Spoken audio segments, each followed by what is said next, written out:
ذرا تصور کریں ایک ایسے شخص کا جس کی مادری زبان پنجابی تھی، جی مطلب وہ گھر میں عام پنجابی بولتے تھے، لیکن ان کا سب سے طاقتور کلام جو ان کی شاہکار کتابیں ہیں وہ فارسی میں لکھی گئیں۔ بالکل، اور ایک ایسا شخص جو انتہائی سادہ ماحول میں پلا بڑا، لیکن جس نے صرف 3 ماہ میں جرمن زبان پر عبور حاصل کر لیا۔ 3 ماہ!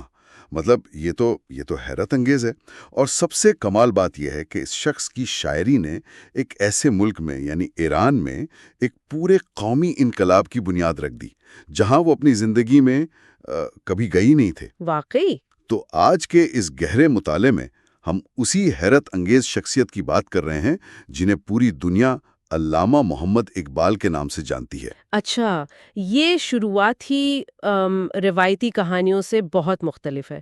عام طور پر جب بھی اقبال کا ذکر آتا ہے تو ہمارے ذہن میں بس وہ نصابی کتابوں والا ایک قومی شاعر کا خاکہ ابھرتا ہے۔ جی، وہ ایک تصویر جو ہم بچپن سے دیکھتے آ رہے ہیں۔ بالکل وہی، لیکن آج ہمارے سامنے جو ریسرچ اور نوٹس ہیں وہ ایک بالکل ہی مختلف انسان کی تصویر کشی کرتے ہیں۔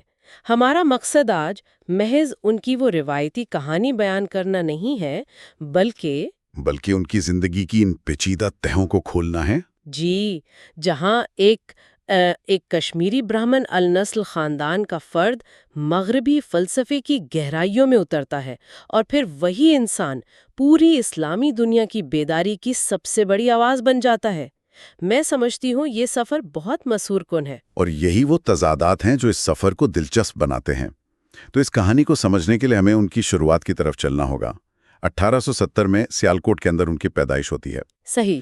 ان کے خاندان کا پس منظر دیکھیں تو وہ کشمیری پنڈتوں کے سپرو قبیلے سے تعلق رکھتے تھے جنہوں نے کئی صدیوں پہلے اسلام قبول کیا تھا۔ ان کے والد شیخ نور محمد پیشے کے اعتبار سے ایک درزی تھے۔ مطلب ان کے پاس کوئی باقاعدہ ڈگری نہیں تھی؟ جی بالکل، کوئی باقاعدہ ڈگری یافتہ یا بہت پڑھے لکھے انسان نہیں تھے، لیکن اندر سے انتہائی صوفی اور مذہبی انسان تھے۔ اور دیکھیے، یہ خاندانی پس منظر سمجھنا اس لیے بھی بہت ضروری ہے کیونکہ یہ بتاتا ہے کہ اقبال کی ابتدائی فکری بنیاد آخر کیسی تھی۔ ان کی والدہ امام بی بی غریبوں کی مدد کرنے والی ایک انتہائی شفیق خاتون تھیں۔ اور ذرائع بتاتے ہیں کہ اقبال کو ان سے بے پناہ محبت تھی۔ بہت زیادہ، جس کا اندازہ ان کی وفات پر لکھے گئے اس دردناک مرثیے سے ہوتا ہے جو اقبال نے لکھا تھا۔ تو اس صوفیانہ اور سادہ گھریلو ماحول کے بعد ان کا واسطہ ایک بالکل مختلف دنیا سے پڑتا ہے۔ یعنی تعلیم کی دنیا۔ جی، سیالکوٹ میں سید میر حسن جیسے شاندار استاد انہیں عربی اور فارسی کی گہرائیوں سے روشناس کراتے ہیں۔ پھر وہ گورنمنٹ کالج لاہور آتے ہیں جہاں سر تھامس آرنلڈ کی شکل میں انہیں ایک ایسا استاد ملتا ہے جو ان کے سامنے جو مغربی فلسفے کے دروازے کھول دیتا ہے۔ بالکل۔ وہ کیمبرج یونیورسٹی کے ٹرینٹی کالج جاتے ہیں، وہاں قانون اور نیو ہیگلیائی فلسفہ پڑھتے ہیں، اور پھر جرمنی کی میونخ یونیورسٹی سے ایران میں ماوراء الطبیعیات کے ارتقاء پر پی ایچ ڈی کرتے ہیں۔ جی، اب یہاں ایک الجھن ہے۔ ایک عام سننے والے کے لیے یہ نیو ہیگلیائی فلسفہ اور ماوراء الطبیعیات جیسے الفاظ بہت بھاری اور کتابی لگتے ہیں۔ ان کا اصل مطلب کیا تھا جو اقبال سیکھ رہے تھے؟ یہ بہت اہم سوال اٹھایا آپ نے۔ دیکھیے، ماوراء الطبیعیات، جسے انگلش میں میٹا فزکس کہتے ہیں، اس کو اگر ہم بالکل سادہ الفاظ میں سمجھیں تو فزکس یا طبیعیات ہمیں بتاتی ہے کہ یہ دنیا کیسے چلتی ہے، کشش ثقل کیا ہے، مادہ کیا ہے۔ صحیح، یعنی جو چیزیں ہم دیکھ اور چھو سکتے ہیں۔ بالکل، لیکن میٹا فزکس اس سے آگے کے سوال اٹھاتی ہے کہ یہ مادہ وجود میں کیوں آیا، حقیقت کیا ہے، روح کیا ہے، انسان کا اس پوری کائنات میں اصل مقام کیا ہے۔ اچھا، تو یہ وہ بنیادی سوالات تھے۔ جی، اقبال اپنی پی ایچ ڈی میں دراصل یہ کھوج لگا رہے تھے کہ ایران کے پرانے مفکرین اور صوفیاء نے صدیوں کے دوران ان بنیادی سوالوں کے کیا جوابات دیے ہیں۔ اور وہ جو نیو ہیگلیائی فلسفہ تھا؟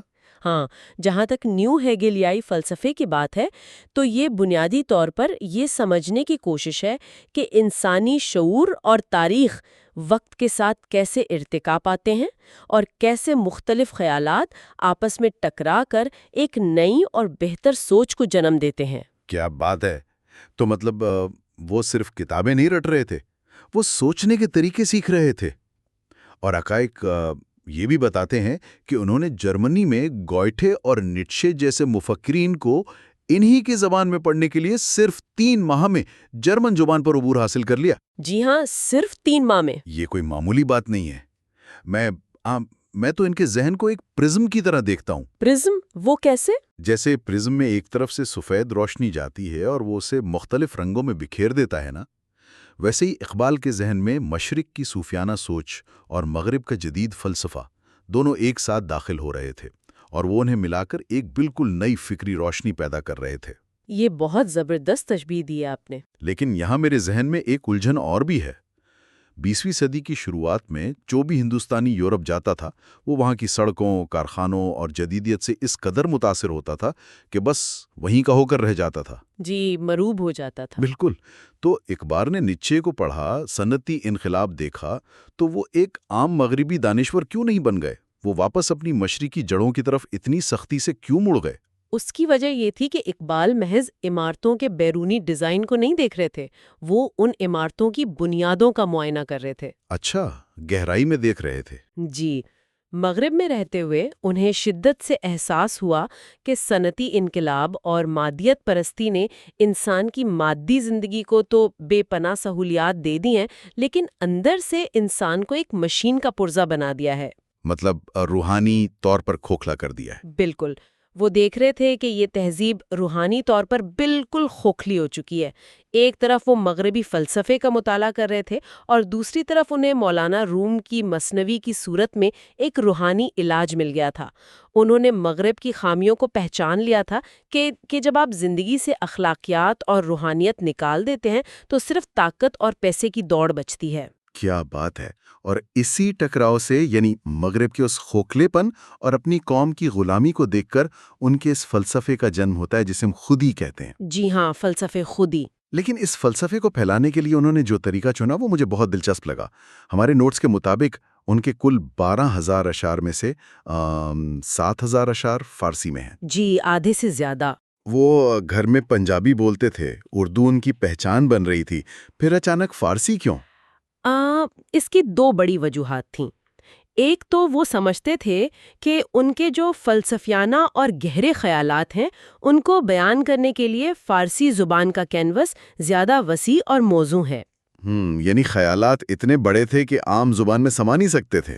بالکل۔ اور دوسرا، ان کا ہدف صرف بر صغیر کے مسلمان نہیں تھے، وہ پوری عالمی مسلم امہ، خاص طور پر وسطی ایشیا اور مشرق وسطیٰ تک اپنا پیغام پہنچانا چاہتے تھے۔ اور اس وقت فارسی ان تمام خطوں کے پڑھے لکھے طبقے کی مشترکہ زبان تھی۔ ایک طرح سے اس وقت کی انگریزی کہہ لیں آپ۔ بالکل صحیح کہا۔ 1915 میں جب ان کی کتاب اسرار خودی شائع ہوئی تو اس نے پورے خطے میں ایک فکری طوفان برپا کر دیا۔ اور آپ کو پتا ہے، جب اس کتاب کا انگریزی ترجمہ ہوا تو برطانوی حکومت نے انہیں سر کا خطاب دے دیا۔ واہ! لیکن اس کتاب کا اصل زور انسان کے اندر چھپی اس خدائی چنگاری، اس خودی کو بیدار کرنے پر تھا۔ ذرا رکیے، مجھے یہاں روایتی سوچ پر تھوڑا سا سوال اٹھانے دیں۔ جی جی، پوچھیں۔ ہم جب بھی برصغیر کی روایتی شاعری کی بات کرتے ہیں تو ذہن میں کیا آتا ہے؟ مشاعرے، رومانس، ٹوٹے ہوئے دل، یا دنیا کے دکھوں سے فرار؟ جی بالکل ایسا ہی ہے۔ شاعر کو ہمیشہ ایک خوابوں کی دنیا میں رہنے والا شخص سمجھا جاتا ہے۔ تو ایک شخص شاعری جیسی نرم صنف کو ایک سیاسی اور فلسفیانہ ہتھیار کے طور پر کیسے استعمال کر سکتا ہے؟ دیکھیں، یہ اقبال کا سب سے بڑا کارنامہ ہے۔ انہوں نے باقاعدہ اپنی تحریروں میں اس روایتی اور فراریت پسند شاعری کی شدید مخالفت کی۔ اچھا، وہ اس کے خلاف تھے؟ جی بالکل۔ ان کا ماننا تھا کہ وہ فن یا شاعری جو انسان کو عملی زندگی سے دور کر دے، جو اسے تقدیر پر شاکر رہنا اور مایوسی سکھائے، وہ معاشرے کے لیے ایک زہر ہے۔ یعنی وہ میٹھی گولیاں نہیں دینا چاہتے تھے؟ بالکل نہیں۔ انہوں نے شاعری کو حسن و عشق کی تفریح سے نکال کر ایک ایسا الارم کلاک بنا دیا جو سوئی ہوئی قوم کو جھنجھوڑنے کے لیے بجایا جا رہا تھا۔ ان کے نزدیک زندگی کا مقصد خود کو فنا کر دینا یا مٹا دینا نہیں تھا، بلکہ اپنی خودی کو اس حد تک پختہ اور طاقتور بنانا تھا کہ انسان خود اپنی تقدیر لکھ سکے۔ اور خودی کی پختگی کا جو طریقہ انہوں نے بتایا ہے وہ مجھے ان کی کتاب اسرار خودی کے 13ویں باب میں موجود ایک مکالمے میں بہت واضح نظر آیا۔ ہاں، آپ ہیرے اور کوئلے والے مکالمے کی بات کر رہے ہیں؟ جی، وہاں ہیرے اور کوئلے کے درمیان ایک گفتگو ہے۔ اب سائنسی حقیقت دیکھیں تو ہیرا اور کوئلہ دونوں ایک ہی چیز یعنی کاربن سے بنے ہیں، لیکن ان کا انجام بالکل مختلف ہوتا ہے۔ یہ مثال دراصل کام کیسے کرتی ہے؟ یہ مثال پوری خودی کے فلسفے کا نچوڑ ہے دراصل۔ اس مکالمے میں کوئلہ ہیرے سے کہتا ہے کہ ہم دونوں کی اصل ایک ہے، لیکن میرا حال دیکھو کہ میں کالا ہوں، میری کوئی اہمیت نہیں، لوگ مجھے جلا کر راکھ کر دیتے ہیں۔ صحیح۔ وہ تم اتنے چمکدار ہو کہ بادشاہ تمہیں اپنے تاج میں سجاتے ہیں۔ اس پر ہیرا اسے جو جواب دیتا ہے وہ کمال ہے۔ وہ کیا کہتا ہے؟ ہیرا کہتا ہے کہ میں نے زمین کے سینے میں صدیوں تک شدید دباؤ اور سختیاں برداشت کی ہیں۔ اس مسلسل دباؤ اور تکلیف نے میرے کاربن کو پختہ کر کے ایک قیمتی پتھر بنا دیا، جبکہ تم نے وہ سختیاں نہیں جھیلیں، اس لیے تم کچے اور بے وقت رہ گئے۔ یعنی وہ یہ سمجھا رہے ہیں کہ زندگی میں آنے والی مشکلات، غلامی کے دور کا دباؤ اور سختیاں آپ کو راکھ کرنے کے لیے نہیں آتی۔ جی، بلکہ وہ آپ کے کاربن کو ہیرا بنانے کے لیے آتی ہیں۔ یہ کتنی زبردست نفسیاتی اور فکری جست ہے۔ لیکن یہ تو ایک فرد کی بات ہو گئی۔ جب ہم ایک عام انسان سے نکل کر ایک پوری قوم کی طرف آتے ہیں تو ان کی کتاب رموز بے خودی اس بات کو آگے بڑھاتی ہے کہ ایک فرد کی خودی جب پختہ ہو جائے تو اسے معاشرے کے ساتھ مل کر کیسے کام کرنا چاہیے۔ بالکل۔ اور یہی وہ موڑ ہے جہاں ان کا فلسفہ صرف کتابوں کے صفحات سے نکل کر برے صغیر کی عملی سیاست کے میدان میں آ جاتا ہے۔ جی، اور یہ ان کی شخصیت کا وہ پہلو ہے جو انہیں محض ایک فلسفی سے بڑھ کر ایک عملی سیاسی مفکر بناتا ہے۔ 1930 میں مسلم لیگ کے الہ آباد کے جلسے میں انہوں نے باقاعدہ ایک خاکہ پیش کیا کہ شمال مغربی ہندوستان کے مسلم اکثریتی علاقوں کو ملا کر ایک خود مختار ریاست بنائی جائے۔ یعنی وہ محض ایک جذباتی تقریر نہیں تھی۔ بالکل نہیں، یہ ایک باقاعدہ سیاسی نظریہ تھا۔ وہ اس پوری تحریک کے فکری محرک تھے، اور یہیں سے ان کا اور محمد علی جناح کا وہ مشہور رشتہ سامنے آتا ہے۔ ہم جانتے ہیں کہ جناح اس وقت سیاست سے مایوس ہو کر لندن میں رہ رہے تھے۔ جی، انہوں نے سیاست چھوڑ دی تھی۔ تو اقبال نے انہیں خطوط لکھے اور قائل کیا کہ آپ واپس آئیں اور قیادت سنبھالیں۔ اقبال جانتے تھے کہ مسلمانوں کو ایک ایسا رہنما چاہیے جو غیر متزلزل ہو، جس کی اپنی خودی اس ہیرے کی طرح پختہ ہو۔ بالکل، لیکن مجھے ایک بات سوچ کر حیرت ہوتی ہے کہ ایک حساس شاعر کے لیے جو فلسفے کی اتنی بلند سطح پر سوچتا ہو، اس دور کی گلی کوچوں کی دھڑے بندیوں والی جو مقامی سیاست ہوتی ہے، اس میں اترنا کتنا مشکل رہا ہوگا۔ یہ ایک بہت بڑی قربانی تھی ان کی۔ اور اسی دور میں یعنی 1930 کی دہائی میں ایک بہت ہی تاریخی فکری بحث سامنے آتی ہے جسے مدنی اقبال بحث کہا جاتا ہے۔ جی، مدنی اقبال بحث برِ صغیر کی تاریخ کا ایک انتہائی اہم موڑ ہے، اور یہاں ہمارے سننے والوں کے لیے یہ واضح کرنا بہت ضروری ہے کہ ہم یہاں کسی ایک نظریے کو صحیح یا غلط ثابت نہیں کر رہے۔ جی بالکل، ہم مکمل طور پر غیر جانبدار ہیں۔ ہم صرف یہ دیکھ رہے ہیں کہ ذرائع کے مطابق ان دونوں عظیم شخصیات کے دلائل کیا تھے۔ بالکل۔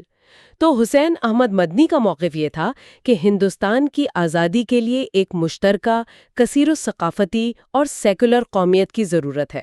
ان کے نزدیک تمام مذاہب کے لوگوں کا ایک ہندوستانی قوم کے طور پر متحد ہونا وقت کی اہم ترین ضرورت تھی تاکہ برطانوی راج سے نجات مل سکے۔ یہ تو بالکل آج کل کی وہ بحث لگ رہی ہے جو ہم 21ویں صدی میں انٹرنیٹ اور گلوبلائزیشن کے دور میں دیکھتے ہیں۔ واقعی آج بھی ہم یہی سوچ رہے ہیں کہ کیا ہم ایک عالمی کلچر کا حصہ بن جائیں اور سب مل جل کر ایک مشترکہ پہچان بنا لیں، یا اپنی الگ ثقافتی اور مذہبی شناخت کو بچا کر رکھیں۔ مدنی صاحب کی بات بظاہر بہت عملی لگتی ہے، تو پھر اقبال اس کی مخالفت کس بنیاد پر کر رہے تھے؟ دیکھیں، اقبال کا استدلال یہ تھا کہ اسلام صرف عبادات کا نام نہیں ہے، بلکہ یہ ایک مکمل معاشرتی اور قانونی نظام فراہم کرتا ہے۔ وہ مشترکہ قومیت کے تصور کو اس لیے رد کر رہے تھے کیونکہ انہیں خدشہ تھا کہ ایک بڑی سیکولر قومیت کے اندر مسلمان اپنی تہذیبی اور فکری شناخت کھو دیں گے۔ وہ اس شناخت کو مٹنے نہیں دینا چاہتے تھے۔ جی، وہ ایک ایسی مذہبی بنیادوں پر استوار کمیونٹی کے قیام پر زور دے رہے تھے جہاں مسلمان اپنے اصولوں کے مطابق زندگی گزار سکیں۔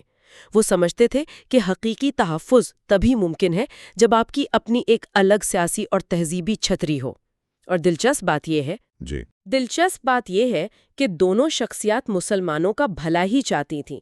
اختلاف صرف اس بات پر تھا کہ اس پیچیدہ سیاسی صورتحال میں پہلا قدم کیا ہونا چاہیے۔ صحیح، یہ ایک بہت گہرا سیاسی ویژن تھا، لیکن ان کی یہ فکری گہرائی صرف برِ صغیر تک محدود نہیں رہی۔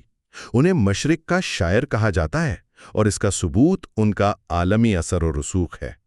ایران کی مثال لے لیں، ان کی شاعری نے 1979 کے ایرانی انقلاب پر کتنا گہرا اثر ڈالا۔ جی، یہ بہت حیران کن ہے۔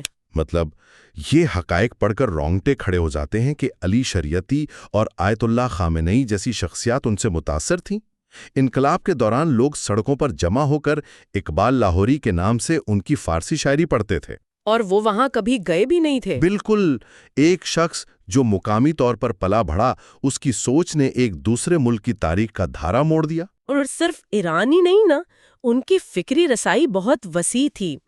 ترکی کے قومی ترانے کے خالق محمد عاکف ارسوے ان سے متاثر تھے۔ انڈونیشیا کے صدر سویکرنو انہیں اپنا فکری ہیرا مانتے تھے۔ یہاں تک کہ عرب دنیا کی مشہور گلوکارہ کلثوم نے ان کی شاعری گائی۔ کیا بات ہے! لیکن یہاں ایک بات سمجھنے کی ہے کہ ان کا پیغام صرف مشرق کے لیے نہیں تھا۔ انہوں نے مغرب کی آنکھوں میں آنکھیں ڈال کر برابری کے سطح پر بات کی۔ بالکل، اور اس کی سب سے واضح مثال 1931 میں کیمبرج یونیورسٹی کا وہ خطاب ہے جہاں وہ طلباء سے بات کر رہے تھے۔ ہمارے نوٹس کے مطابق انہوں نے وہاں ایک بہت سخت وارننگ دی۔ جی، بہت سخت وارننگ۔ انہوں نے کہا کہ چرچ اور ریاست کی علیحدگی نے یورپ کو جس الحادی مادیت کی طرف دھکیلا ہے وہ تباہ کن ہے۔ انہوں نے یاد دلایا کہ 1914 کی پہلی جنگ عظیم دراصل اسی اخلاقی خلا کا نتیجہ تھی۔ اب مجھے بتائیں، انہوں نے یہ پیشن گوئی کیسے کر لی کہ یہ مادی ترقی دراصل انہیں جنگوں کی طرف لے جا رہی ہیں؟ دیکھیں، کیونکہ ان کے نزدیک جب آپ ریاست کے نظام سے اخلاقیات اور روحانیت کو نکال دیتے ہیں تو ریاست صرف ایک بے رحم مشین بن جاتی ہے جو وسائل اور طاقت پر قبضہ کرنا چاہتی ہے۔ یعنی بس مادیت کی دوڑ۔ بالکل، وہ دیکھ رہے تھے کہ مغربی ممالک اپنی ٹیکنالوجی اور سائنسی ترقی کو انسانیت کی بھلائی کے بجائے تباہ کن ہتھیاروں اور دوسری قوموں کو غلام بنانے کے لیے استعمال کر رہے ہیں۔ ان کا ماننا تھا کہ ٹیکنالوجی کے ساتھ اگر اندر کی خودی بیدار نہ ہو تو انسان وہ طاقتور درندہ بن جاتا ہے جو اپنی ہی نوع کو ختم کر دے گا۔ یہ تو بہت گہری بات ہے۔ تو ہم آج کے اس تفصیلی جائزے کو سمیٹتے ہیں۔ ہمارے سامنے آج جو حقائق آئے انہوں نے یہ ثابت کر دیا کہ علامہ اقبال صرف ایک کمرے میں بیٹھ کر غزلیں لکھنے والا شخص نہیں تھے۔ بالکل نہیں۔ وہ ہائی کورٹ میں مقدمات لڑنے والے وکیل تھے، میونخ اور کیمبرج میں فلسفے کے طالب علم اور استاد تھے، اور ہندوستان کے گلی کوچوں میں مسلمانوں کی سیاسی بقا کی جنگ لڑنے والے معمار تھے۔ جی، ایک مکمل عملی انسان۔ بالکل، وہ ایک ایسے شخص تھے جنہوں نے مشرق اور مغرب کے بہترین علوم کو لیا اور اسے ایک ایسے فلسفے میں ڈھالا جو آج تک زندہ ہے۔ اور میں سمجھتی ہوں کہ آج کی اس تیز رفتار دنیا میں اقبال کا یہ فلسفہ ہماری بہت بڑی ضرورت بن چکا ہے۔ وہ کیسے؟ دیکھیں نا، ہم ایک ایسے دور میں رہ رہے ہیں جہاں ہر شخص بیرونی کامیابی کے پیچھے بھاگ رہا ہے، لائکس، فالوورز، پیسہ۔ جی بالکل، ہم سب اسی دوڑ میں۔ تو اقبال کا پیغام ہمیں ایک لمحے کے لیے رکنے اور اپنے اندر جھانکنے کی دعوت دیتا ہے۔ وہ بتاتے ہیں کہ حقیقی طاقت بیرونی دنیا کو فتح کرنے میں نہیں ہے، بلکہ اپنے اندر کی دنیا کو، اپنی خودی کو پہچاننے میں ہے۔ کیا زبردست نکتہ ہے! آج کے اس دور میں جب ہم سوشل میڈیا کے الگورتھمز اور دنیا کے دباؤ کے سامنے سر تسلیم خم کر دیتے ہیں تو ہم دراصل وہ کوئلہ بن رہے ہوتے ہیں جو بیرونی دباؤ سے راکھ ہو جاتا ہے۔ جی، اقبال کا چیلنج یہ ہے کہ کیا ہم اس دباؤ کو استعمال کر کے ہیرا بن سکتے ہیں؟ بالکل، یہی ان کا اصل پیغام ہے۔ اور جاتے جاتے میں سننے والوں کے لیے ایک سوال چھوڑ کر جانا چاہتا ہوں۔ ہمارے نوٹس میں درج ہے کہ اقبال نے لندن میں ایک غزل لکھی تھی جس میں انہوں نے پیشین گوئی کی تھی کہ مغربی تہذیب اپنے ہی خنجروں سے خودکشی کر لے گی، کیونکہ ایک کمزور لکڑی پر بنی ہوئی بنیاد دیر پا نہیں ہوتی۔ آج کی اس دنیا کو دیکھیے جو ٹیکنالوجی کے عروج پر تو ہے لیکن ماحولیاتی تباہی، مسلسل جنگوں اور اندرونی بے سکونی کا شکار ہے۔ واقعی؟ تو کیا ہم نے دنیا کو فتح کرنے کی اس اندھی دوڑ میں اپنی وہ خودی ہمیشہ کے لیے کھو دی ہے جو ہمیں انسان بناتی ہے؟